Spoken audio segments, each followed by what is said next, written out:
Resident Evil, Silent Blood, a cinematic horror action story. Chapter 1. The Blood That Whispers. In a crumbling world swarmed by the undead, the rarest secret pulsed quietly within the veins of a girl too young to bear its weight. Aria Vale, 18, radiant, and alone, carried a bloodline unlike any other. While entire cities fell and nations wept under the teeth of the undead, Arya walked untouched through shadowed ruins. The zombies never saw her, never smelled her. It was as if she didn't exist to them. She was the whisper of a cure, the shadow of salvation, but she didn't know it. It began with a routine checkup at a hidden underground clinic run by desperate scientists. The blood sample was taken at just 3 drops. They were stored in a sterile 12 ounces vial and placed in cold containment.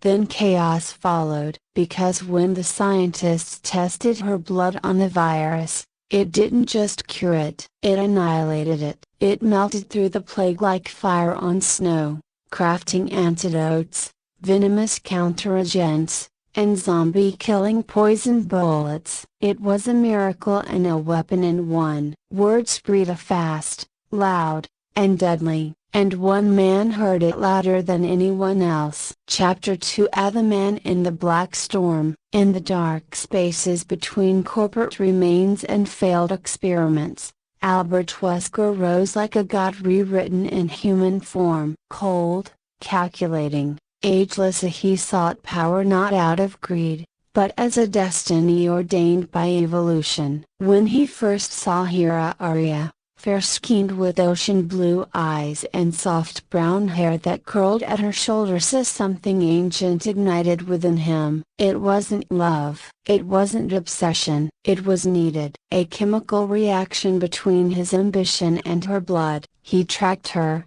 hunted her like art, and took her. The abduction was surgical, quiet, swift. When she woke, she was no longer in her town. She was no longer anywhere the world could reach. She was on Crown Land, a fortress of stone and motion, shaped like a jagged royal crown rising from the water, cloaked in electromagnetic silence.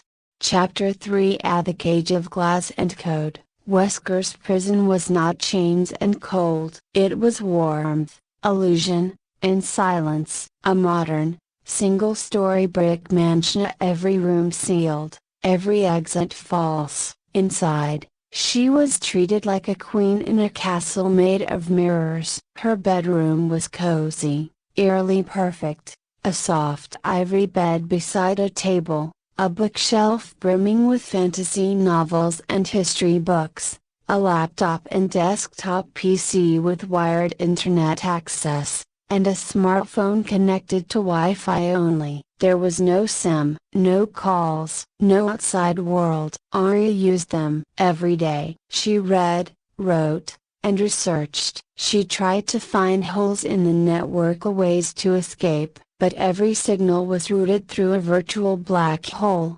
Wesker's firewall was alive, and it watched her. Every time she played the piano in the corner of her room, her fingers trembled, not from the cold, but from waiting for a face she knew would come. Chapter 4. The Boy in the Machine. Cade Vale, 15, brilliant, and fiercely loyal, was her only brother. When Arya vanished, he broke. Then he rebuilt. Kept under protective custody at Dr. Evelyn Hart's secluded tech estate, Cade wasn't allowed near the war zones. But Evelyn had underestimated him, because while the world looked for guns, Cade turned to codes. He hacked abandoned Umbrella mainframes, decoded top-secret routes, and traced illegal electromagnetic grids. He knew Wesker would never leave a digital footprint. But eventually, even ghosts leave shadows. Cade found it. A digital void in the ocean. An island that didn't exist on maps. Crown-shaped. Ominous. He sent the signal. Chris Redfield, Leon Kennedy, Claire, Jill, Alice, Ada, Rebecca, Evelyn. They gathered not just to fight but to reclaim a girl whose blood could save them all. Chapter 5. A 6 months of silence. In the long shadows of the crown-shaped island,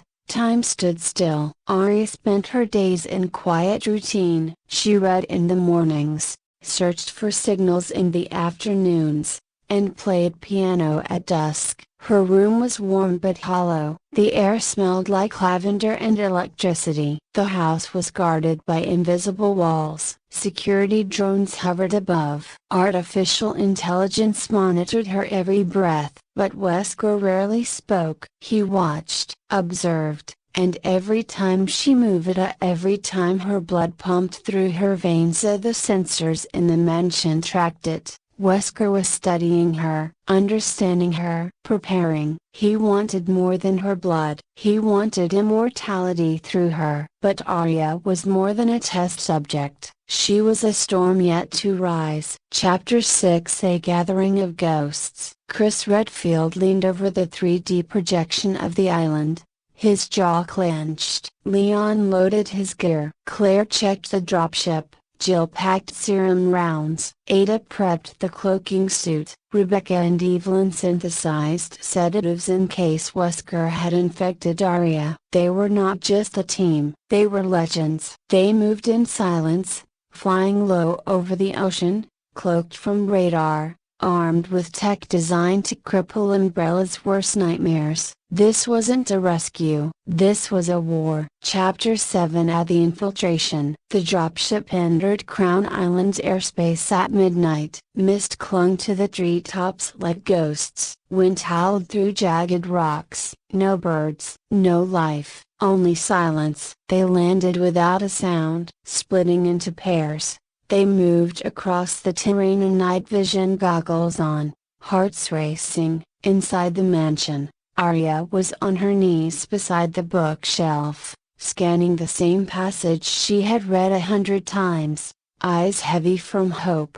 Then the lights blinked red. The ground trembled. The doors clicked. The cage was breaking. Chris breached the west wing. Jill moved through the vent shafts. Leon fought through cloaked sentries. Alice danced through corridors like a vengeful spirit. Blood painted the walls. Metal groaned. And Arya? She stood at the center of her room, back straight, hands curled into fists, waiting like a goddess awakening. Chapter 8. At the blood of war. The final hallway echoed with screams, bullets, and fire. Wesker appeared at the top of the spiral stairs, his coat stained with battle, his face cold with fury. Behind him, vials of Arya's blood glowed in steel cases. He had cloned her blood, weapons, serums, death in bottles. But he never expected what came next. Arya moved first, running toward the vault, smashing the case, and pouring liquid fire across the floor. Chris shot. Alice struck. Leon dropped Wesker to his knees. The entire mansion cracked under the fury of war and flames. As the ceiling caved, Arya was carried out, coughing, burning, but free. The helicopter lifted from Crown Island just as the Earth split it apart, a water flooding its secrets forever. Epilogue. The girl who changed the end. Weeks later, Arya recovered at Evelyn's estate. Her blood, now guarded in cryogenic vaults, had saved 3 cities. The zombie plague receded slowly, but not fully. It never would. Arya Vale was not a savior. She was a survivor. In her hands, the cure. In her eyes, the memory of a cage made of gold. But Cade was beside her again. And sometimes, in the quiet of the night, when the world seemed still, she would hear the piano keys again, and remember that hope, even when Kajida is never dead.